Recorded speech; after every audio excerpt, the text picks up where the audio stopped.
PM Narendra Modi एक public gathering में लोगों के हेल्थ के बारे में ये कहा।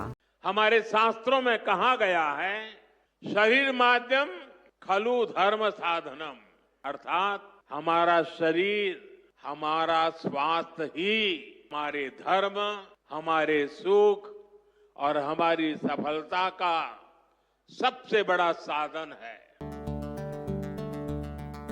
एक पर्सन को होलिस्टिकली हेल्दी रहना क्यों जरूरी है? देखिए, आपका holistic health, physical health, mental health का अच्छा होना इसलिए जरूरी है क्योंकि आप लाइफ में जो कुछ भी करना चाहते हैं, आप अर्न करते हैं और आपके अलग अलग एस्पिरेशंस होते हैं। आप बहुत सारी चीज़ों को अच्छा करना चाहते हैं अपने लिए, अपने फैमिली के लिए। बेसिकली आप इसलिए करना चाहते हैं क्योंकि आप अपने एक्सपीरियंस ऑफ लाइफ को अच्छा बनाना चाहते हैं। आप अपने एक्सपीरियंस ऑफ लाइफ को सुखद बनाना चाहते हैं, इसीलिए आप ये सब चीज़ करना चाहते हैं। आप बहुत कुछ करना चाहते हैं, लेकिन आप अपने लाइफ को कैसे एक्सपीरियंस करते हैं? आप अपने लाइफ को एक्सपीरियंस करते हैं अपने 5 सेंसेस के थ्रू। मतलब आप अपने बॉडी का इस्तेमाल करके आप अपने लाइफ को एक्सपीरियंस करते हैं, जिसको आप लाइफ कहते हैं। तो क्या यह महत्वपूर्ण नहीं है कि कुछ भी करने से पहले आप अपने हेल्थ पे ज़्यादा ध्यान दें? क्योंकि अगर आपका बॉडी, आपका माइंड वेल बीइंग स्टेट में रहेगा, तभी आप जो कुछ भी करके अपने लाइफ को इन्हेंस करना चाहते हैं वो आप कर सकते हैं। आप इस बात को ऐसे समझिए कि मान लीजिए आप एक ड्राइवर हैं, तो आपकी फर्स्ट प्रायोरिटी ये है कि आप जिस व्हीकल का इस्तेमाल करते हैं, या टेम्पू का करते हैं या 4 व्हीलर का करते हैं, वो वेल स्टेट में रहे। मतलब उसका मेंटेनेंस, उसका हेल्थ बेसिकली कहिए, वो अच्छा से रहे, तभी वो आपके लिए काम कर पाएगा। मतलब आप जो कुछ भी करना चाहते हैं उससे रिलेटेड जो टूल्स हैं, आप चाहते हैं कि वो टूल अच्छा रहे, तभी वो आपके लिए अच्छा काम कर पाएगा। लेकिन आप जो कुछ भी करते हैं, जो कुछ भी करना चाहते हैं, चाहे किसी भी तरह का काम करें, चाहे आप कॉर्पोरेट लाइफ में हो या किसी भी तरह का काम करते होंगे, आप जिस टूल का इस्तेमाल करते हैं वो टूल है आपका बॉडी और आपका माइंड। तो कुछ भी करने से पहले सबसे पहली प्रायोरिटी ये होनी चाहिए कि आपका जो ये टूल है, आपका बॉडी और आपका माइंड, वो हेल्दी और वेल बीइंग स्टेट में रहे। तभी आप जो कुछ भी करना चाहते हैं वो एफिशिएंट कर पाएंगे। और जब आप अपने काम अच्छे तरीके से करेंगे तो इसका अच्छा आउटपुट आएगा, और अच्छा आउटपुट आएगा तो आपके साथ जो इसका कॉन्सिक्वेंस अच्छा होगा, रिजल्ट अच्छा होगा। तो बेसिकली आप यही चाहते हैं अपने लाइफ में। एक हेल्दी बॉडी और हेल्दी माइंड का फायदा ये भी है कि आप इसके मदद से ही आप और कुछ भी कर सकते हैं। जैसे आप अपने स्पिरिचुअल वेल बीइंग, आपका जो सफरिंग है, किसी भी व्यक्ति का जो सफरिंग है या पेन है, वो बेसिकली फिजिकल लेवल पे ही है, क्योंकि इस बॉडी का अस्तित्व भी कंपल्सिवनेस के कारण है, मेमोरीज के कारण है, और मेमोरीज अपने आप को एक्सप्रेस करता है। तो जब आपका माइंड अगर हेल्दी नहीं रहेगा, अगर आप कॉन्शियस नहीं रहेंगे, तो आप इन कंपल्सिव स्टेट, जो ये कंपल्सिवनेस एक्सप्रेस करता है, ये जो इम्प्रेशन है, आप उसके फ्लो में रहेंगे। ये आपसे जो चाहेगा वो करवा लेगा। लेकिन जब आप कॉन्शियस रहेंगे तो आप देखेंगे कि क्या हमारे लिए नेसेसरी है, क्या हमारे लिए अननेसेसरी है। देखिए, जब आप अपने बॉडी को, अपने माइंड को, अपने एनर्जी को एक सर्टेन स्टेट में रखेंगे, योगा के थ्रू, साधना के थ्रू, तो ये जो वास्ट कॉस्मोस है, वास्ट अस्तित्व है, उसके साथ ये सिंक में रहेगा। और जब वो ये बॉडी और माइंड उसके साथ सिंक में रहेगा, तो पूरा अस्तित्व आपके लिए एक कॉन्शियस वननेस हो जाएगा, आपके लिए कॉन्शियस यूनियन बन जाएगा, और इसके थ्रू आप ब्रह्मांड को जान सकते हैं। और यही वो द्वार है जिसकी मदद से आप अपने बॉडीली और मेंटल कंपल्सिवनेस के परे जा सकते हैं। क्योंकि आपका सफरिंग का जो स्रोत है वो आपका बॉडीली और मेंटल कंपल्सिवनेस ही है, आपका इमोशन है। क्योंकि ये वर्क भी ऐसे ही करता है। आपके अस्तित्व का आधार आपका कर्म है, लेकिन ये कर्म जो आपके अंदर इम्प्रेशंस हैं वो अपने आप को एक्सप्रेस करता है, और यही वो कारण है जिसके कारण आप सफ़र करते हैं। तो जब आप कॉन्शियस रहेंगे, अगर एक हेल्दी माइंड होने का मतलब है कि कॉन्शियस रहना, तो जब आप कॉन्शियस रहेंगे तो आप इन कंपल्सिवनेस से दूर हो, इन कंपल्सिवनेस से ऊपर उठ सकते हैं। एक कॉन्शियस माइंड देख सकता है कि क्या कंपल्सिवनेस है, क्या इमोशनली हमको कंपल्सिवनेस है, और क्या नेसेसरी है। लेकिन अगर आप मेंटली कॉन्शियस नहीं हैं, ओवरऑल कॉन्शियस नहीं हैं, तो इमोशन के फ्लो में ही आप बहेंगे, और यही कारण है सफर होने का। तो आपका बॉडी और आपका माइंड वो टूल है जिसकी मदद से आप बियॉन्ड जा सकते हैं। ये एक डोरवे की तरह है। बस बात ये है कि क्या आप इन टूलों का इस्तेमाल करना जानते हैं? क्या ये टूल आपके लिए सर्व करेगा या आप इनके लिए सर्व करेंगे? अगर आप इनके लिए सर्व कर रहे हैं तो आप सिर्फ और सिर्फ एक डिजास्टर हैं। लेकिन अगर आपका बॉडी और आपका माइंड आपके लिए सर्व कर रहा है तो आपका लाइफ फैंटास्टिक होगा। देखिए, कुछ साल पहले एक पब्लिक मीटिंग में नरेंद्र मोदी ने कुछ लोगों से पूछा था कि क्या आपको पता है कि हमारे चारों वेद को किन लोगों ने लिखा। आप में से कोई बता सकता है कि वेद किसने लिखे थे?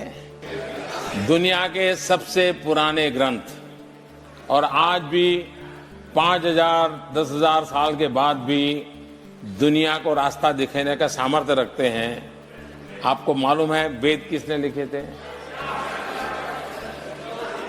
अगर इतने बड़े रचयिता का नाम हमें मालूम नहीं है, इतिहास में कहीं दर्ज नहीं है। और मुझे ऐसा लगता है कि वेद पे उनके राइटर का नाम भी नहीं है, और उनका नाम नहीं रहना सबसे अच्छी बात है, क्योंकि हमारे जो चारों वेद है या उपनिषद हैं या गीता है, ये बेसिकली आया कहाँ से? ये हमारे बॉडी से ही आया है। ये आपको पता नहीं है कि हमारे बॉडी का पोटेंशियल क्या है। जब हम अपने शरीर को, अपनी एनर्जी को और अपने माइंड को एक सर्टेन लेवल ऑफ मैच्योरिटी तक पहुंचाते हैं योगा और साधना के थ्रू, तो हमारा बॉडी, माइंड और एनर्जी इंटायर कॉस्मोस के साथ यूनिफाइड हो जाता है। इनके साथ हालांकि ये एक ही है, लेकिन आप अनकॉन्शियसली अपने आप को एक डिस्टिंक्ट एंटिटी के रूप में देखते हैं। देखिए, एसेंशियली आप इस अस्तित्व का ही हिस्सा हैं, क्योंकि आप जो हैं वो बेसिकली एक प्रोसेस है, एक ट्रांजैक्शन है।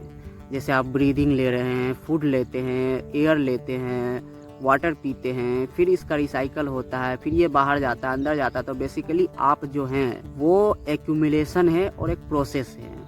लेकिन आप अनकॉन्शियसली ये सब चीज़ करते हैं। आप कभी कॉन्शियसली ये नहीं समझ पाते हैं कि हम जो हैं वो एक ये जो वास्ट कॉस्मोस है उसी का हिस्सा है। लेकिन जब आप योगा करते हैं, साधना करते हैं, तो आप इन सब चीज़ों को कॉन्शियसली समझने लगते हैं। और जब आप कॉन्शियसली इस यूनिवर्स का हिस्सा बन जाते हैं, आप ये रियलाइज़ करते हैं, तो ये यूनिवर्स का जो भी ज्ञान है, यूनिवर्स के बारे में जो भी इंफॉर्मेशन है, वो आपको पता चल जाता है। आप सब चीज़ों को ऑब्जर्व करने लग जाते हैं, आप देखने लग जाते हैं।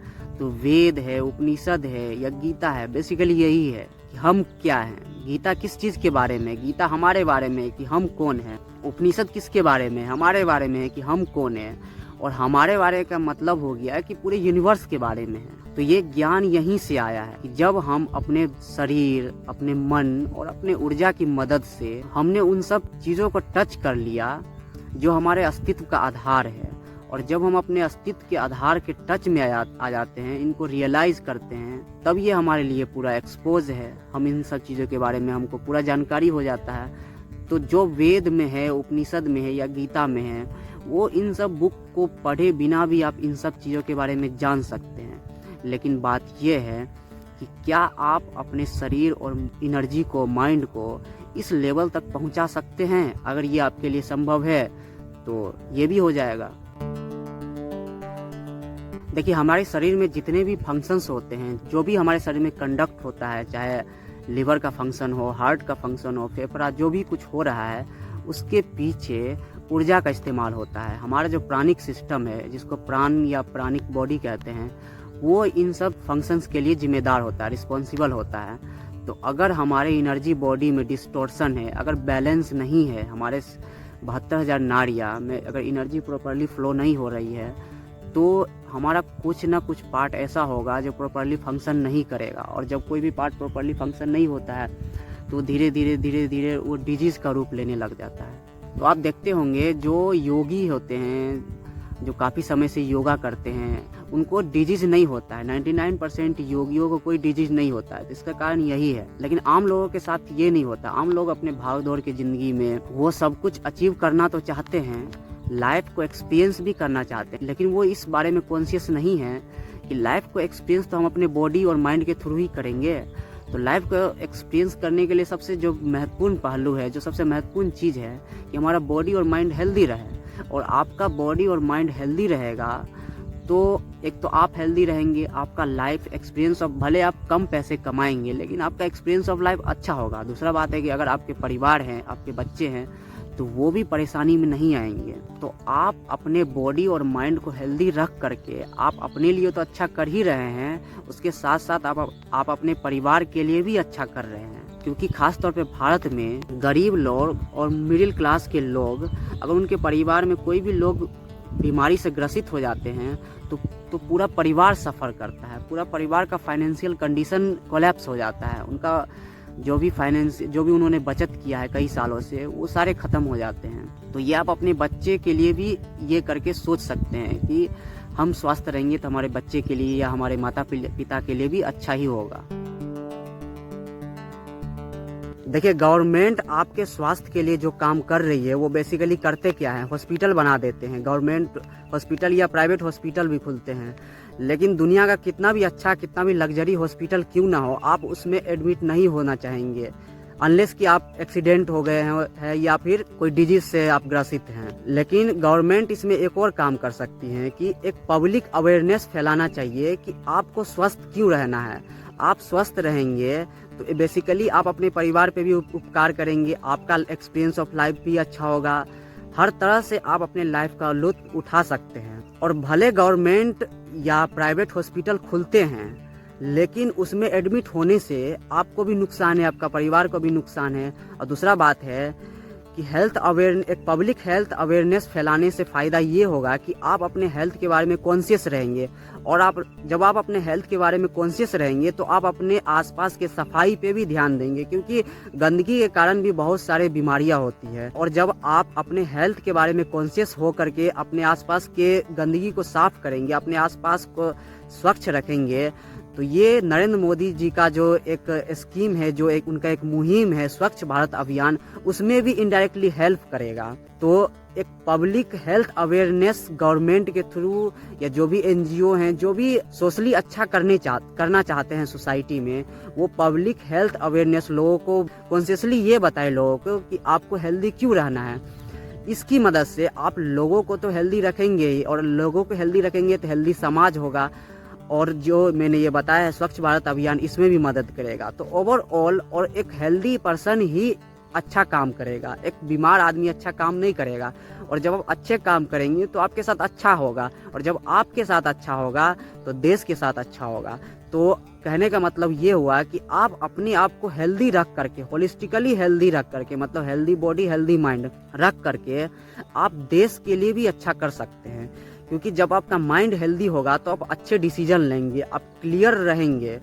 आप अपने डिसीजन लेने के लिए आपका इमोशन और दूसरे पहलू जो है वो इन्फ्लुएंस नहीं करेगा। आपका डिसीजन जो होगा वो आपके क्लैरिटी से आएगा। तो आप अच्छे डिसीजन लेंगे और आपका शरीर अगर स्वस्थ है तो आप अच्छे काम करेंगे।